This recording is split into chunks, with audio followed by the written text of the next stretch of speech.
السلام علیکم، میرا نام ذیشان عثمانی ہے۔ آج میں آپ سے بڑا عجیب واقعہ شیئر کرنے والا ہوں۔ یہ واقعہ آپ کو شاید سمجھ میں بھی نہ آئے، اور مجھے پوری امید ہے کہ اس ویڈیو کو سننے والے 80% لوگوں کو یہ بات سمجھ میں نہیں آئے گی، لیکن پھر بھی کر رہا ہوں کہ اگر ریکارڈ کرا دیتا ہوں زندگی میں آپ سال 10 سال 20 سال 25 سال جب تک یوٹیوب ہے، جب تک کوئی ویڈیو دیکھ سکے، کبھی بھی سمجھ جائیں گے تو انشاءاللہ تعالیٰ زندگی میں آپ کو اس کا بہت فائدہ ہوگا۔ واقعہ کچھ یوں ہے کہ میرا ایک دوست ہے عبداللہ، اس کو بڑی کیوریوسٹی رہتی ہے ہر چیز کی، اور کسی چیز کے پیچھے پڑ جائے، اللہ کا بندہ تو چھوڑتا نہیں ہے۔ وہ بارہا اس کو سمجھایا کہ بھئی چھوڑ دے، اپنا کام کرے، لیکن بس کو لگ جائے تو لگ جائے، پھر اس نے کس کی سننی ہے۔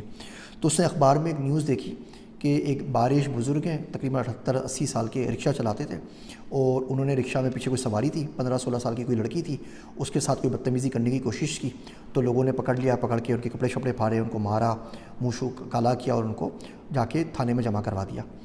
تو وہ میرے پاس آیا نیوز لے کے، کہنے لگا دیکھو یار ڈاکٹر صاحب، یہ جو بندہ ہے اس کی شکل سے کہیں نہیں لگتا کہ بندے نے ایسا کوئی کام کیا ہوگا۔ مطلب کوئی 15-16 سال کا لڑکا لونڈا لپاڑا یہ کام کرے، سمجھ میں آتا ہے؟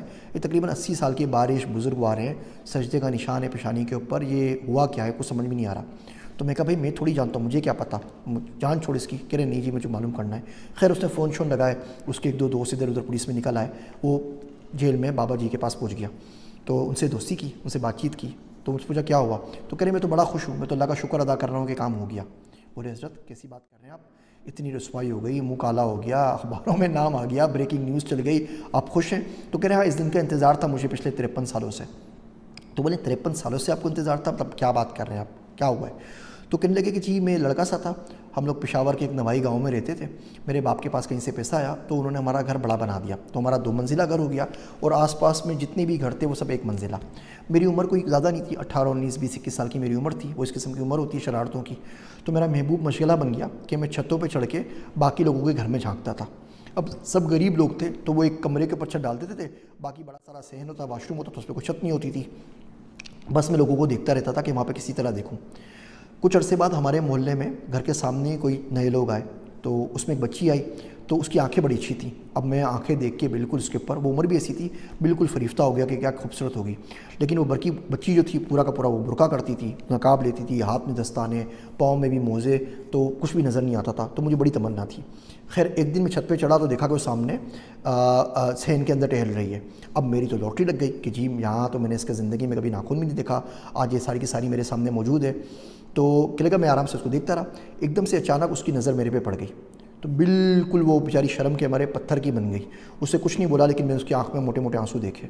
اب پتہ نہیں اس کی آنکھ میں کیا بات تھی کہ مجھے بہت گھبراہٹ ہوئی، تو میں بھاگ کے نیچے اپنے گھر کے اندر آ گیا، اور مجھے بخار چڑھ گیا۔ 4 دن تک میں بخار میں تپتا رہا۔ 4 دن کے بعد جب میں واپس اٹھا، لوگوں سے پوچھا آس پاس میں، پتہ چلا کہ وہ لوگ کرایہ دار تھے اور مکان چھوڑ کے کہیں چلے گئے۔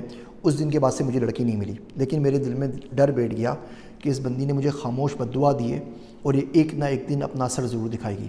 اس دن سے میری زندگی چینج ہو گئی، میں نے ساری الٹی سیدھی حرکتوں سے توبہ کی، نماز کا صوم صلات کا پابند ہو گیا، اچھی طریقے سے زندگی گزاری، پڑھا لکھا، جاب کی، شادی ہوئی، بچے ہوئے، بچے بڑے ہو گئے، سب کچھ اپنے گھروں پہ چلے گئے۔ پھر میں رکشہ چلانا شروع کر دیا۔ اب کیونکہ میں بزرگ تھا، بوڑھا تھا، میری سفید داڑھی تھی، تو لوگ ٹرسٹ کر کے زیادہ تر بچیاں میرے پاس ساتھ اسکول بھیجا کرتے تھے۔ زندگی آرام سے چلتی رہتی تھی، اور یہ بات میرے دماغ سے بالکل نکل گئی۔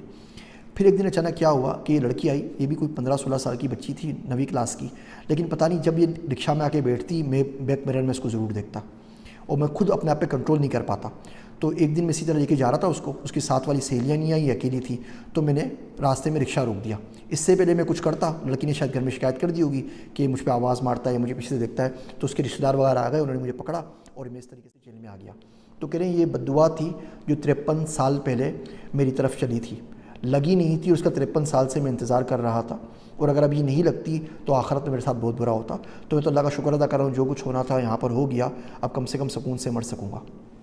اگر آپ غور سے دیکھیں تو ہمارے معاشرے میں یہ بہت ساری خاموش بددعائیں ہم روز کے حساب سے سمیٹ رہے ہوتے ہیں۔ میرے سرت سکن مولانا عبدالرحمن صاحب، وہ تندور کی روٹی نہیں کھاتے تھے، اور شیرمال وغیرہ جو ہوتے ہیں، تو پوچھتے تو کیوں نہیں کھاتے، آپ پیسے دے کے خرید رہے ہیں، کیا برائی ہے، حلال چیز ہے۔ وہ بولتے ہیں بالکل ٹھیک ہے، لیکن انہیں شوکیس میں رکھی ہوئی ہوتی ہیں، اور آس پاس چلتے ہوئے لوگ اس کو دیکھ رہے ہوتے ہیں۔ کتنے غریب لوگ ہوں گے جو بھوکے ہوں گے، جو حسرت سے اس کو دیکھتے ہوں گے روٹیوں کو اور شیرمال کو، اور خریدنے کی سکت نہیں رکھتے ہوں گے۔ تو اتنی آہیں اور اتنی نظریں جس روٹی پہ رکھی ہوئی ہے وہ مجھ سے نہیں کھائی جاتی۔ خیر ان کا اپنا ایک تھا۔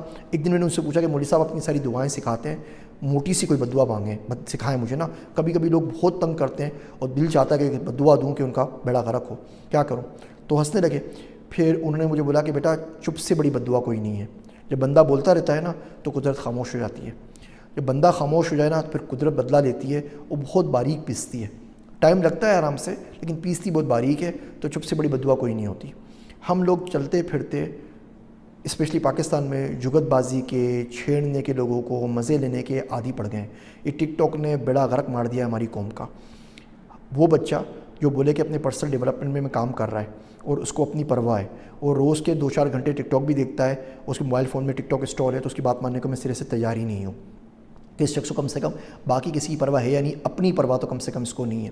تو میں جگت بازی کر کے، چھیڑ کے، نعرے فکرے کس کے بہت ساری خاموش بددعائیں سمیٹ رہے ہوتے ہیں۔ کسی کو ڈانٹ دیا، کسی پہ اتھارٹی اپنی ظاہر کر دی، کسی کو ایئرپورٹ پہ ذلیل کر دیا، اور سمجھ رہے ہوتے ہیں ہم سے کوئی نہیں پوچھے گا۔ یقین رکھیں اوپر جو ہوگا تو ہوگا، یہ یہاں پر بھی نا اس کا حساب ضرور دینا پڑے گا۔